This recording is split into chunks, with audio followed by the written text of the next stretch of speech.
এই জায়গাটা সুন্দর মতো দেখা যায়, এই জায়গাটা। তারপরে এন্দা যে পাহাড়,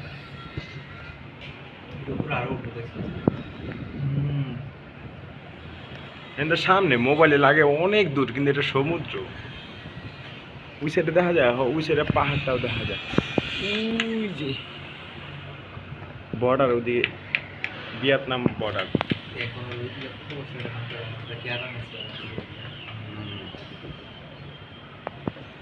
এখানে একটা নতুন ফ্যাক্টরি হচ্ছে।